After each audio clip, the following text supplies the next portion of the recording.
This is going to be a worldwide trend of bailouts, because that's really what it is. China is already doing it, and we're going to see this worldwide. So you're going to see nationalization, and that breeds a lot of corruption and economic distortions.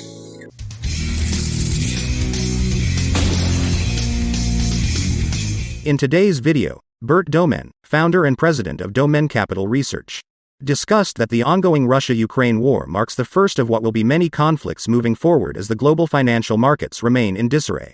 Dohmen concludes by touting natural gas stocks as a sector to explore for lucrative gains amid today's rampant inflation.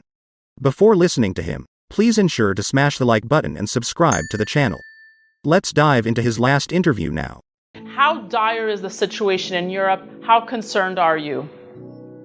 The European situation is so much worse than the US, and our situation is pretty bad. But in Europe right now, for example, one of the largest energy companies in Europe is now going to be nationalized by Germany because they just don't have the money to keep going.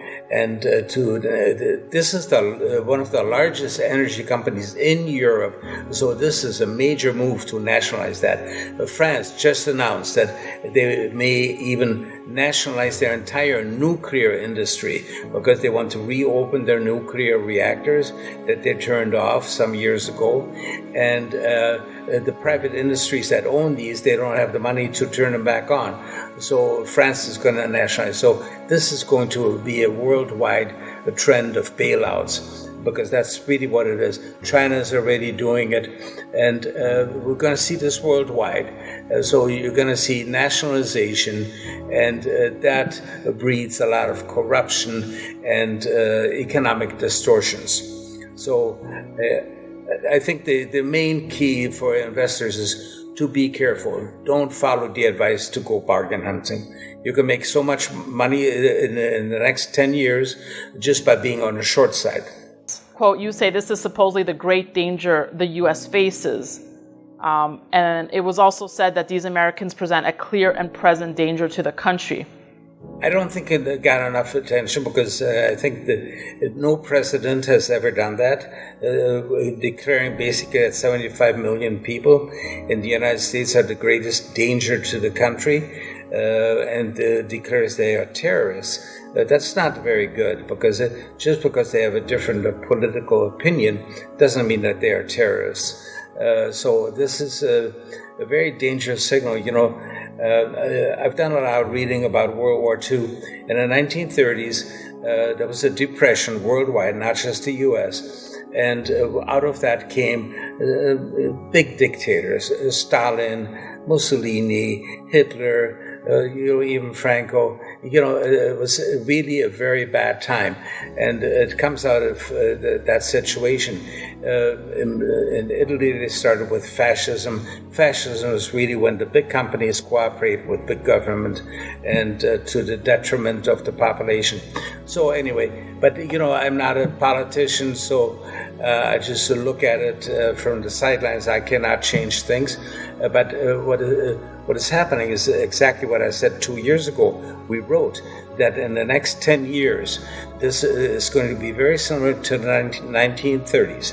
The cycles say that, okay? So this is, if it were a different president, it would probably happen the same way.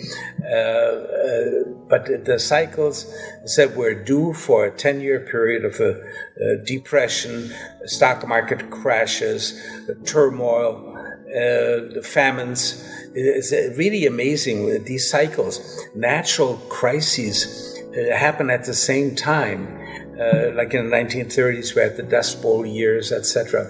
So I made the list of things to expect, which included the famines, locust invasions, etc., food shortages. We're seeing all of that. And by the end of last year, every one of these forecasts was already coming true, except wars. I had wars also in that list. And then we had the war in February with Ukraine.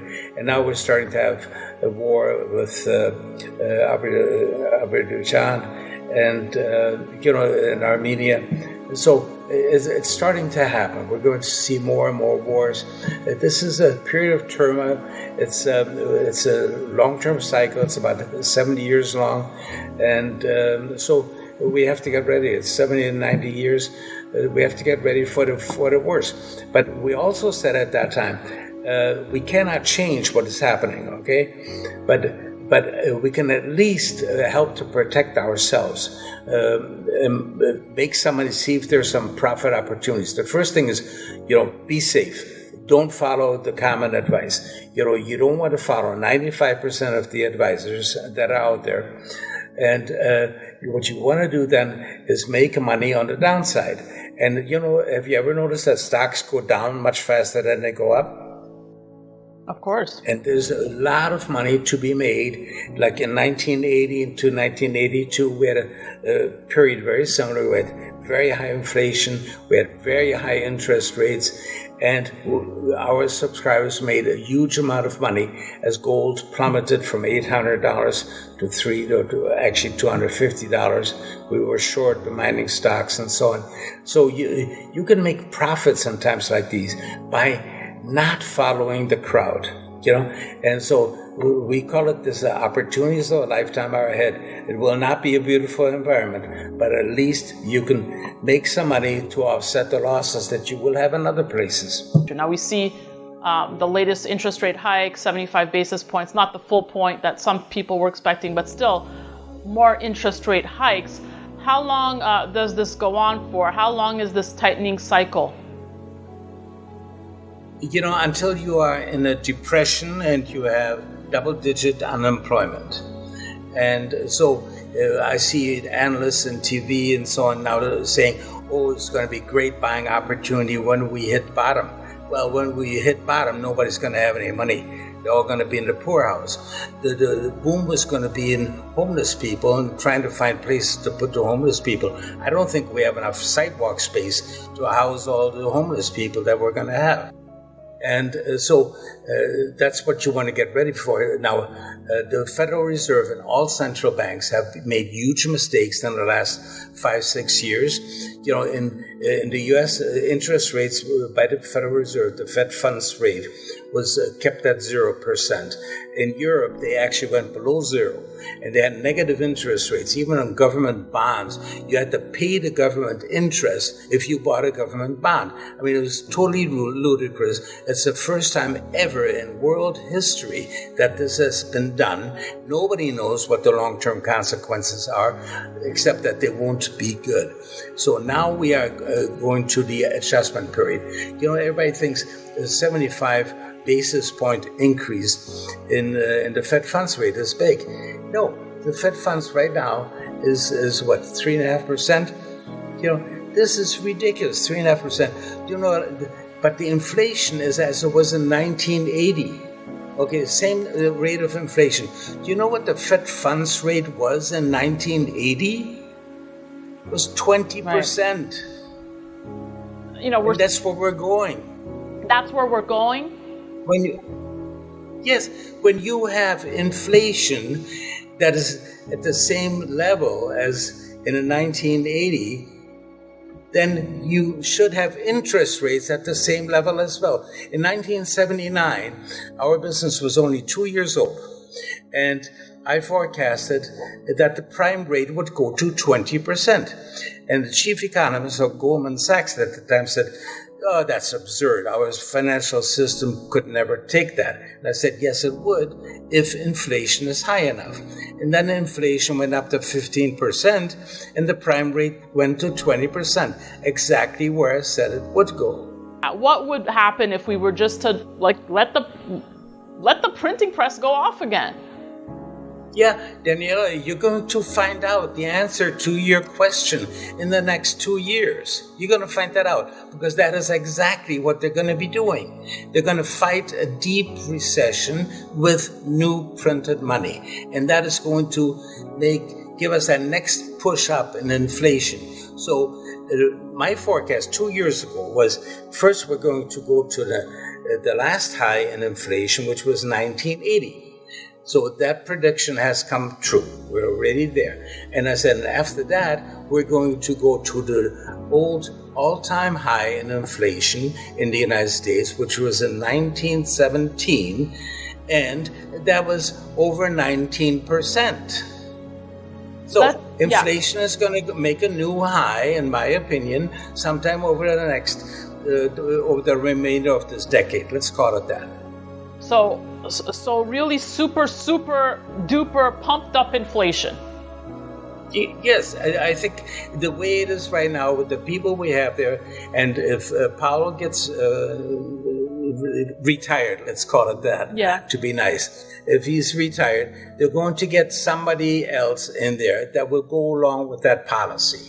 You know, that will say, yes, let's print money, and the key word will be, oh, it doesn't matter that it's deficits. We owe it to ourselves, which is the greatest fairy tale there is. Are you suggesting that the price is still manipulated even though the so-called spoofers have been caught? Is that really what's the issue with the price of gold?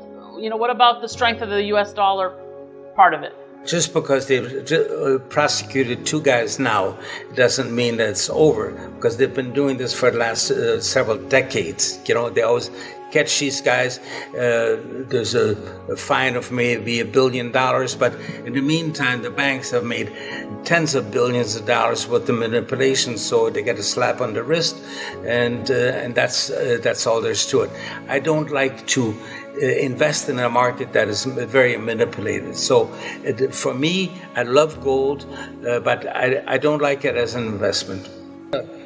The important thing is, for people, you know, I always get this question when I still used to speak at conferences, which I don't do anymore. But I was, what should I do now? It was always the question. I said, what is your time horizon? Is it 1 week, 1 month, 1 year, 10 years? And the people say, gee, I never thought of that. You know, yes, you have to know. Before you take the position, you have to know what is your time horizon. You know the answer. Everyone wants money today, now, yesterday. We want fast money. I want to double my money in the next 2 hours, right? That's the answer. Yeah. And so basically we started a program a few years ago called Hedge Folios. So it's 5 model portfolios. We don't manage money, okay? So it's about 5 model portfolios, but people can replicate it. We give exact percentage allocations for each ETF that is in the portfolio. And we do the timing according to our technical signals. You know, so people can just replicate that, see what we're doing, and do it for themselves. Like we had the Bitcoin mania, Ethereum, and all this stuff. I think there are well over 2,000 cryptocurrencies now. Most of them are scams. And I've always said eventually they will all end up at the same price. And that is intrinsic value. And the intrinsic value of all the cryptos is zero. That is where they're all going to end up. And then we're going to have the digital currency from the government. And that is going to take the place. And then we're all going to have money that's on your phone and so on. And the money, if you say something nasty about certain people, they will just flip a switch and you are homeless.